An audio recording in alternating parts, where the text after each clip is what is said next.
Hello mga kasulid Reyna, welcome to Reyna Mimay Official and ito nga po may bago po tayong update. Sabayan po natin si Reyna sa pagkain ng lukbat. At ito nga po guys, hindi na po tayo magkatagal at update lang po at i-marathon po natin para ma-monetize na po yung ating dalaga at pasensyahan na po natin yung mga quality ng video. Alam naman natin na hindi naman expert or professional videographer yung mga nagbibigay sa atin ng video. So, yung atin lang po ma-monetize at mag-earn ng money sa yung ating dalaga para po makatulong sa kanyang pangangailangan araw-araw. Of course, sa future niya po. Maraming salamat and I love you all. Hello po, friends ng Lokban. Masarap ang Lokban. Yung lalaki po na nasa list na stranded po ang matagal na panahon. At tuwang-tuwa po siya, napakasaya niya. Finally, meron pong isang bangka na magre-rescue. Hi po sa mga supporters ko. Pero hindi po niya alam. Yung Hello po sa mga supporters ko kay Lokban. Na lumulutang sa dagat. Stranded naman po siya doon po sa gitna ng tubig sa dagat. At masaya din po yung lalaki, nakakita po siya ng isla. Finally, makakatapak na po siya sa lupa. Tingnan niyo po yun, mga kapatid. Kung minsan, yung ayaw mo, yan yung hinahanap at kailangan ng iba. Di po ba? At minsan, ang kailangan ng iba ay nasa iyo na. Kaya wala talagang taong mahirap. Lahat tayo ay mayaman. Bakit? Dahil lahat tayo ay biniyayaan ng Diyos. Kaya kaya mo pa rin piliin, mga kapatid, na magbahagi palagi. Dahil kung ano ang iyong binibigay, babalik din sa iyo. Siksik, ligdig, at umaapaw. Amen? Third and last. When you cannot choose your life here on earth, you can still choose where to spend your eternity. Ang kasabihan nga po, if you were born poor, it is not your problem. If you die poor, that is your problem. Hindi mo rin kasalanan, kapatid, kapag pinanganak kang pangit. Di po ba? Pero kasalanan mo na kapag namatay kang pangit. Di po ba? Ang mayaman na lalaki, nag-enjoy po sa buhay niya habang siya'y nandito sa mundo. Pero hindi siya naghanda for the next life. Si Lazaro po, naghirap sa mundo. Pero nakita niyo, may reward siya sa langit. Mga kapatid, lahat naman po tayo may eternal destination. Wala man tayong choice kung saan tayo pinanganak. Pero may choice kung saan ka pupunta pagkatapos ng buhay na ito. Habang may panahon pa, kapatid, mag-invest ka. Hindi lang sa lupa, kundi sa langit. Amen? Huwag kayo po magkakamali kasi mas malaki ang balik sa iyo kapag sa langit ka nagdideposito. Kita kain po tayo Lokban.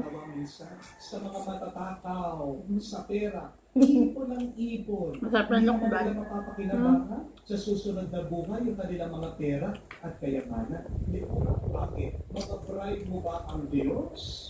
Hindi naman ng Diyos ang iyong pera. Bakit? Kapag ba marami kang pera, mas mahaba ang iyong buhay, pinakita yan ang ating ebanghelyo. Ang kayaman-yaman man itong lalaki, kinuha pa rin siya ng Diyos. Hindi po ba? Pero sino ang bandang uli? Yung nakapasok sa langit, hindi po yung mayaman. O hindi yung mahirap, si Lazaro. Dahil kahit na walang-wala siya, merong isa na lang na natira sa kanya. Ang kanyang pananampalataya sa Diyos. At ano po ang sabi ng Beatitudes? That blessed are the poor. The kingdom of God is theirs. Kahit na maghirap ka, kapatid, magiging mayaman ka kung nananalig ka at nananampalataya ka sa Diyos. Amen? Understand, you can never enter eternity by being concerned with material things. Kung puro mga bagay lang dito sa mundo ang iyong inaanap, kapatid, mahihirapan ka na makapasok sa buhay na walang hanggan. Magandang itanong po ito sa ating mga sarili. Yung aking bang mga pinipili, may magandang bunga ka sa susunod na buhay? O puro lumilipas lang na bagay ang aking hinahanap, ang aking inaasal? Kapatid, may mas mahalaga pa kesa sa pera at ari-ari. Huwag niyong kakalimutan niya. Money is just a means but it is not the end. Meron po isang viral story, hindi ko po alam kung nakita nyo na sa Facebook, sa social media. Ito po ay kwento tungkol sa isang tatay, isang civil engineer na nagtrabaho po sa DPWH. Pero malungkot pong kwento, inalis po siya sa trabaho dahil hindi po siya pumayag sa kalakaran ng corruption doon po sa DPWH. Pero kahit na wala po siyang limpak-limpak na pera, napatapos po niya lahat ng mga anak niya. Sabi po ng isa sa mga anak niya, pwede naman pong piliin ang tatay nila na maging nepo babies sila. Pero mas pinili niya yung tama at yung mabuti. At kahit sakto lang daw po na nakaraos sila sa buhay, proud na proud daw po sila sa kanilang tatay. Magastos man daw po ang pagiging mabuti, pero sulit naman ito bandang huli. Totoo naman po, mga kapatid, maghirap man po ang pagpili natin sa tama. Pero sa likod ng bawat paghihirap, may naghihintay namang ligaya, gantimpala galing sa Diyos. Kung wala kang mapili, tandaan mo, piliin mo yung magdadala sa iyo sa langit. Piliin mo yung maglalapit sa iyo sa Diyos.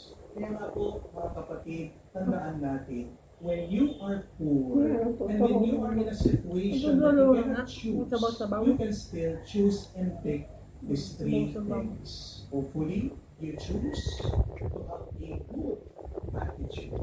Second, choose to share what you have. You have been blessed with God. Meron at meron kang pagkakaloob sa iba. Choose everything with God. Opo, maaari naghihirap kayo ngayon, palad ka, malungkot ka, may sakit ka, nadidepress ka, pagod ka, pero ang pag-asa natin ito. Ang hirap natin dito sa mundo, panandalian lang, temporary lang yan. Pero ginhawa na rin kasama ng Diyos, forever yan. Maniwala ka, kumapit ka sa Kanya, at ipahayag mo palagi, God is good, sobra, sobra. Ngayon po tayo, pahayag po natin ang ating pananampalataya at isabihin, sumasampalataya ako. Sumasampalataya ako sa Diyos, amang makapangyarihan sa lahat, na may gawa ng langit at lupa. Sumasampalataya naman ako kay Jesucristo, iisang anak ng Diyos, Panginoon nating lahat. Nagkatawang tao siya, lalang ng Espiritu Santo. Ipinanganak ni Santa Maria Virgen. Pinagpakasakit ni Poncio Pilato. Ipinako sa krus, namatay, inilibing. Nanawag sa kinaroroonan ng mga yumao. Nang may ikatlong araw, nabuhay na maguli, umakyat sa langit, naluklok sa kanan ng Diyos amang makapangyarihan sa lahat. Doon nagtumulang paririto at mag-uuhon sa mga nabubuhay at mga matay na tao. Sumasampalataya naman ako sa Diyos, Espiritu Santo, sa banal na simbahang Katolika, sa kasamahan ng mga banal, sa kapatawaran ng mga kasalanan, sa pagkabuhay ng muli ng mga nangamatay na tao, at sa buhay na walang hanggan. Amen. Ang mga pagbasa na yun ay nagpapaalala sa atin ng ating tungkuling moral na tumulong sa mga nangangailangan. Patunayan natin ang ating malasakit sa kanilang